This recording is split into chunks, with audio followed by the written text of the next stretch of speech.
This is another video in this series over Shuai Chiao. This one here is over Shuai Chiao and physical conflict comparison.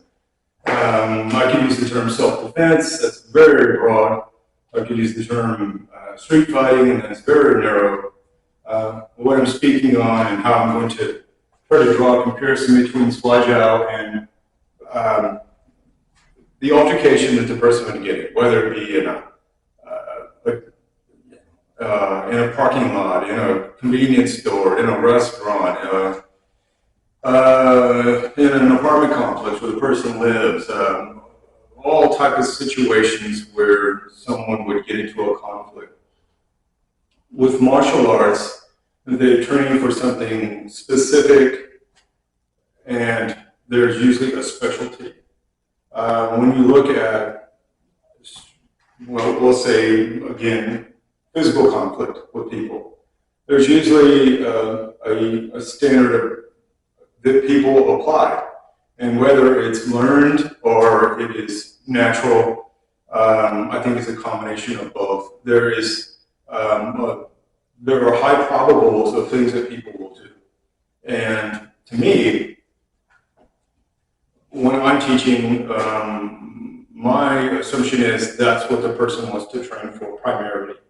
Now, you could go to this, we'll say school, club, gym, what have you, and they may train in this particular thing, and their objective is purely for competition, okay?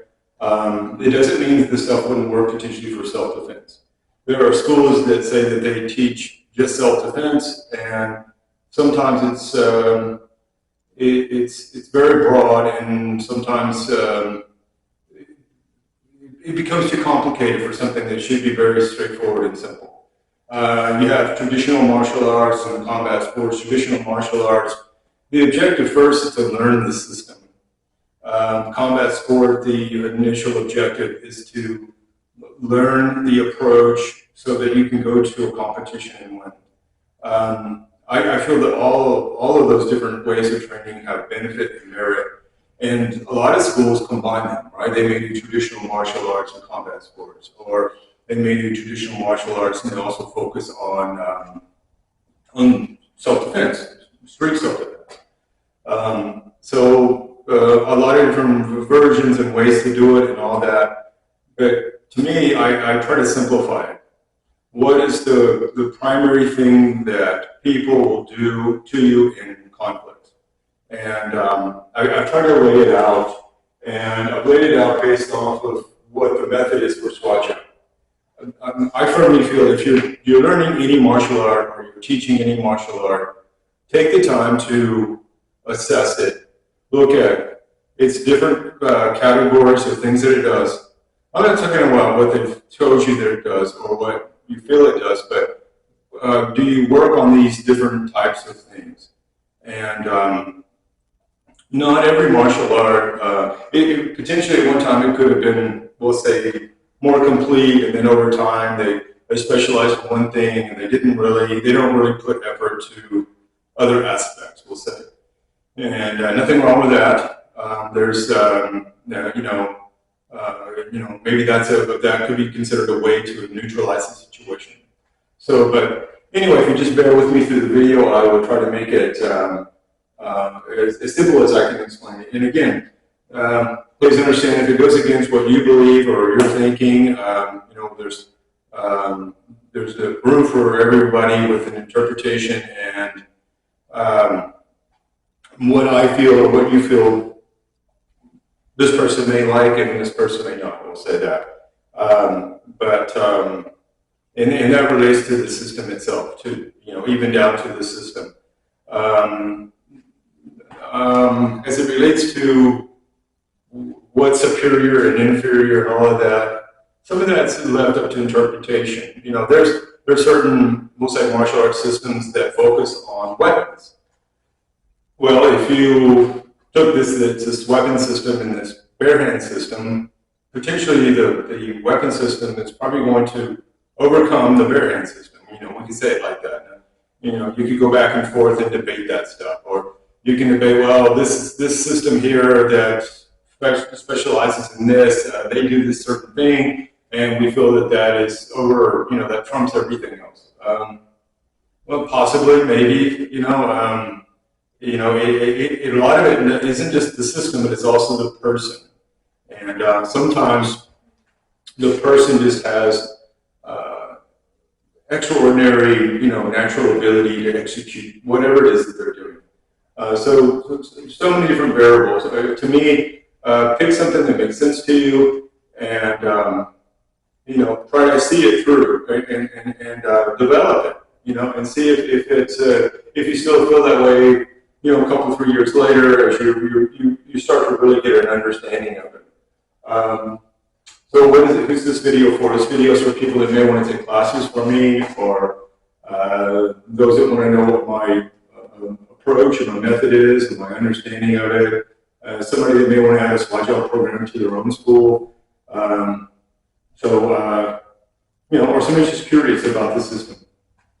So we'll start with this. There is the premise of someone getting close to you or staying away from you, right? So close, open, or maintain. In other words, they may want to close the distance with you, separate from you, or stay where they are. In martial arts, I would say with most systems, they're going to try to do this. Now, some say if it's a more close range style or a sticking style, like a wrestling or grappling, they're probably going to want to close the distance with you. If somebody that's a long range fighter, they might want to open the distance.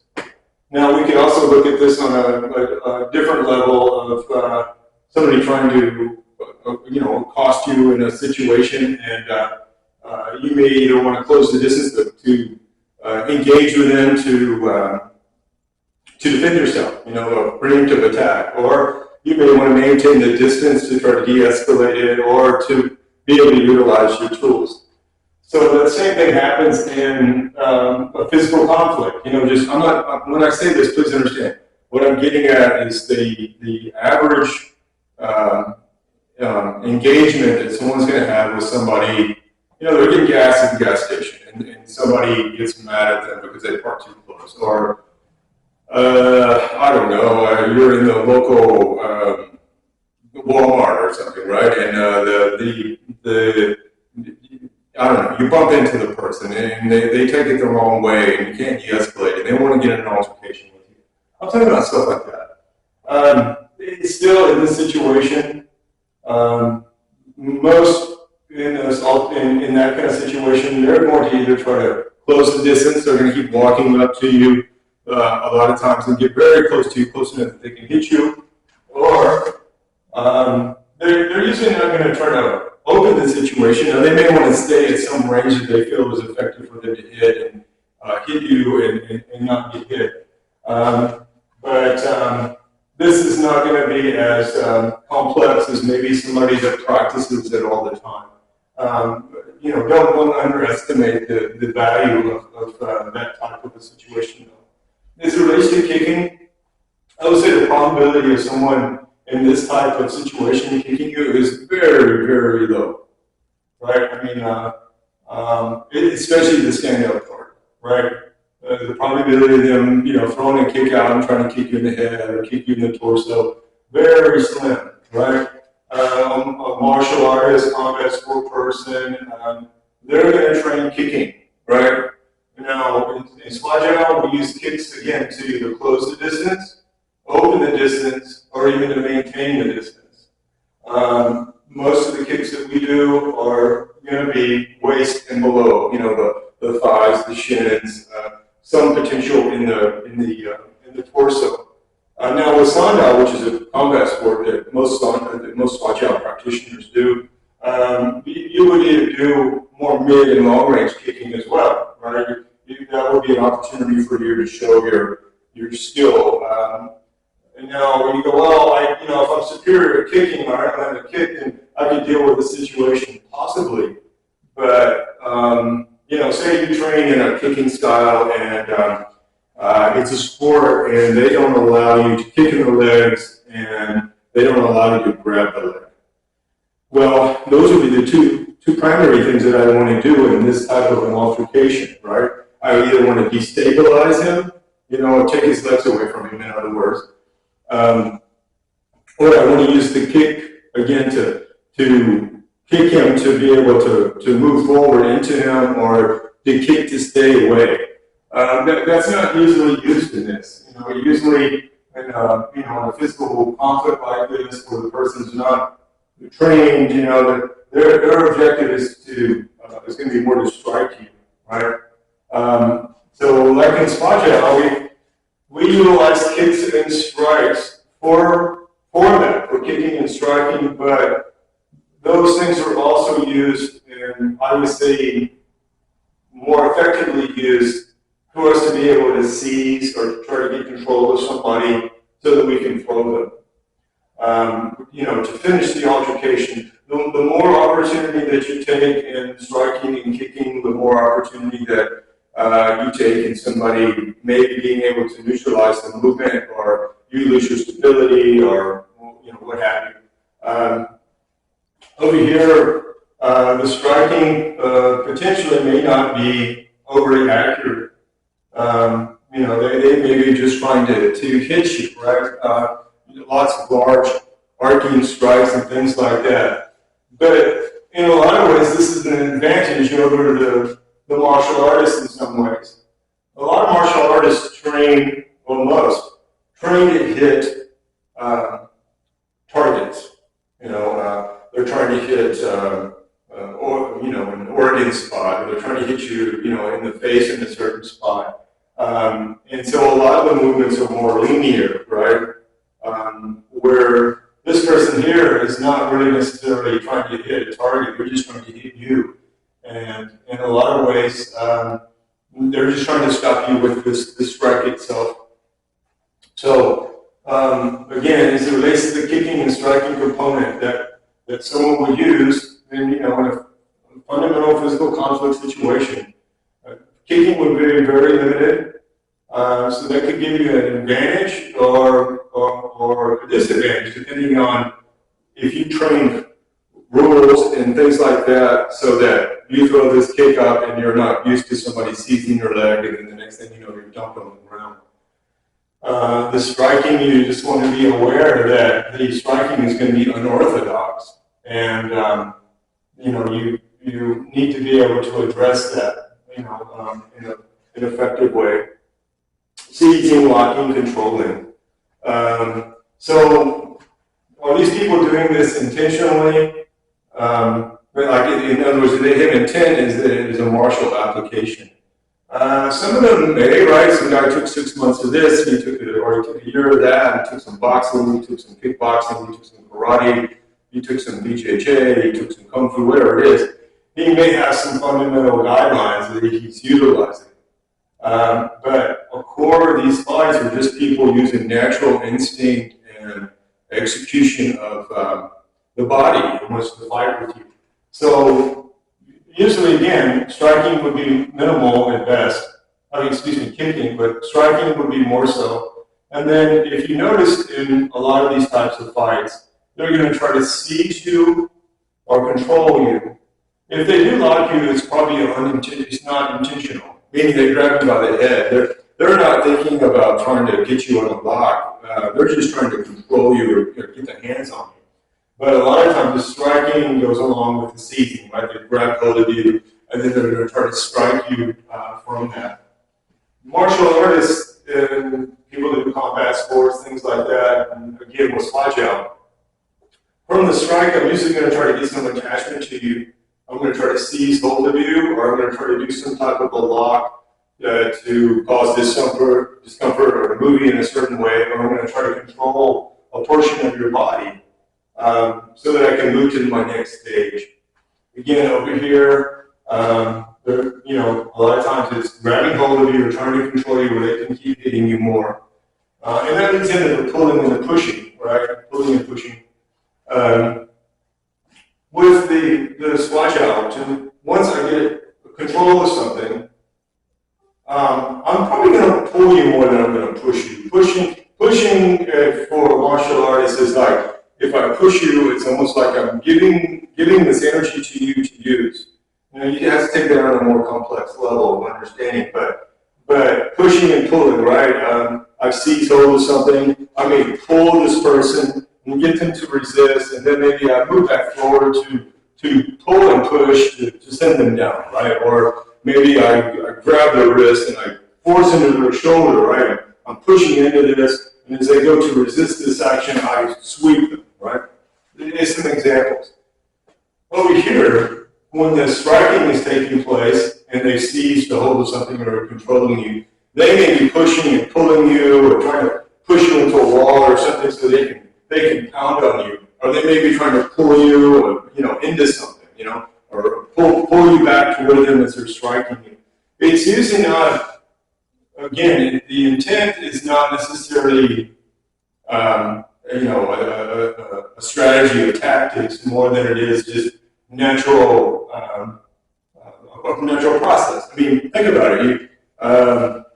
When a cat or a dog, a lion, it doesn't go to some kind of training program to learn how to. A lion doesn't go to some training program to learn how to attack other animals to get them for its food. It's innate, And the same thing with humans.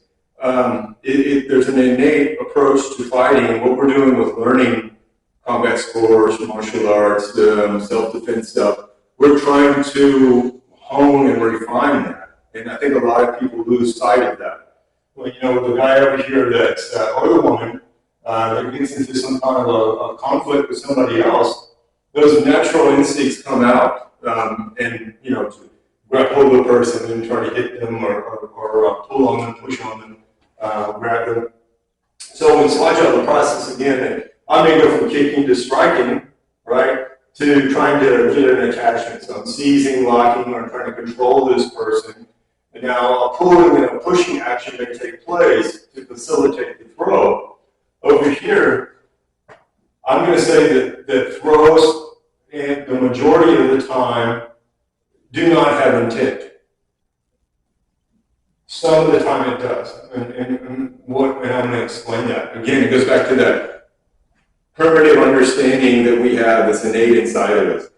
They may be hitting you and grabbing you and pulling and pushing on you, and their leg gets in the right spot and you trip over it, right? Or their leg moves in a certain way and then they pull it back and you fall over.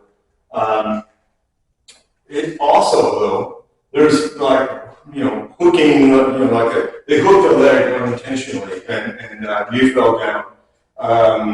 Or they lift you up, right? They lift up the person and drop them. A lot of times, say somebody's very good at their hands and they're in a conflict like this, and the other guy's getting hit or the woman. A lot of times they'll drop low and shoot in. They'll go for the waist and the leg or the waist and try to dump you to the ground so that you're no longer hitting. That happens, right? And again, that's not necessarily they didn't take time to process that. It wasn't some kind of tactic they were doing. It came out as a natural response. But I will say, this is 2023, and the last 25 years with things like Pancrase and UFC events,